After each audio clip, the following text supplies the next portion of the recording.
10 great albums released in 1985. If you have been watching my series, you should go back and watch them if you haven't. But you'll remember that the only stipulation that I have is that I have to have it on vinyl.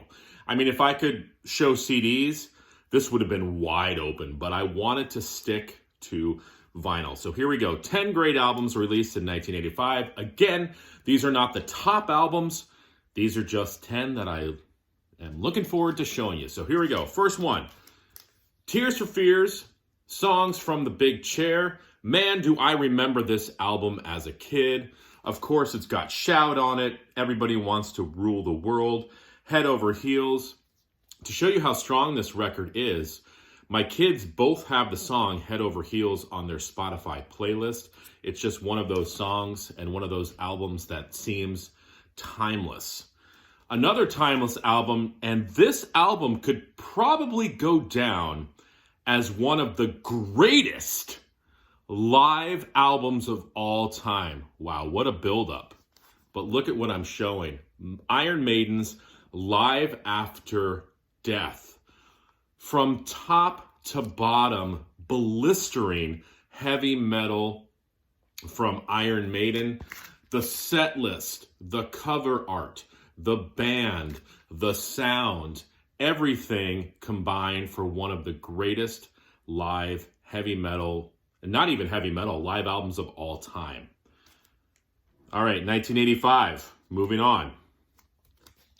How about John Cougar Mellencamp, Scarecrow? I love this time of music. And this is, it's funny, I tell my kids, I'm like, this is what country music is kind of like now. It's almost like John Cougar Mellencamp was sort of showing people what country music was going to sound like.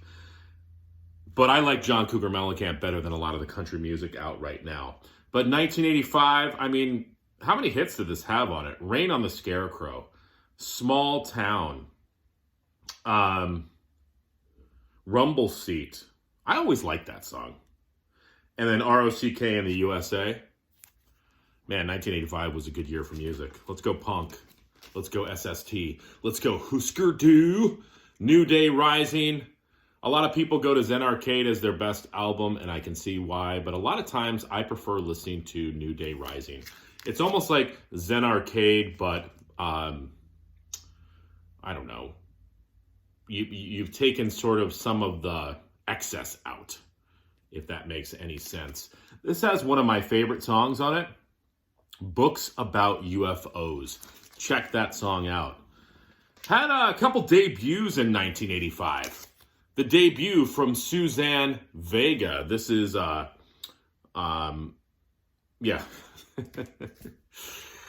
I thought it had a name. It's called Suzanne Vega. Okay, Suzanne Vega. So listen, we're gonna put your debut out. This is your first album. What should we call it?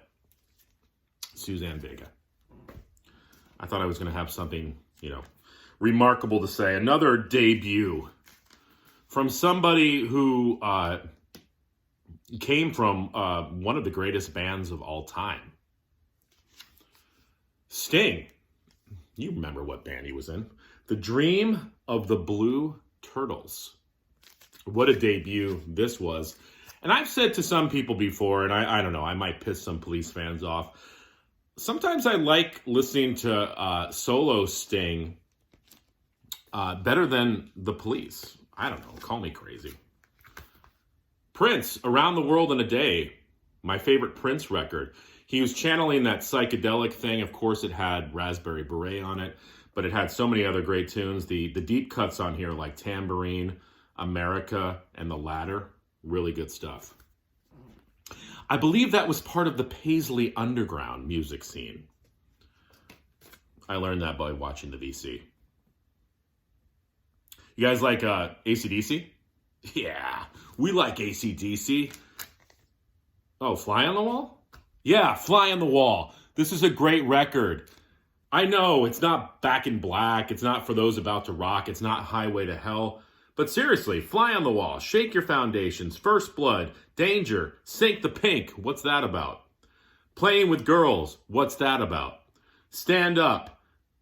What's that about? Hell or High Water, back in business, send for the man. I mean, Shake Your Foundations is one of my favorite AC/DC tunes. And I love that cover art. It just screams 1985. It doesn't scream 1986 or 1984. It screams 1985. That's me looking into the girls' locker room as I lose 5 subs. All right, Black Flag released 3 albums. I believe only 3. Only 3 in 1985. They released In My Head, Loose Nut. But I'm going to show this album, The Process of Weeding Out. This is a jazz record, an instrumental jazz record. It's like Ornette Coleman plays punk. Check it out. Black Flag, The Process of Weeding Out. And lastly, Falco released Falco 3. I have that on CD. I don't have it on vinyl, but I do have this. The 12-inch single of Rock Me Amadeus paired with Vienna Calling. Great album. I remember I got the album as a kid because of Rock Me Amadeus and Vienna Calling, and I remember listening to the album, I'm like, this sucks, because it was all in German, and I don't know, I just wasn't into it. But as a kid, and I've talked to the guys about this, it was like when you bought an album, you were invested in that record. And I remember listening to it over and over and over and over and over again because it's what I had, and it became one of my favorite records. So there you go. 10 albums released in 1985. Getting closer to the end here, guys. This is a fun series, though. Thank you guys for tuning in and watching. All right.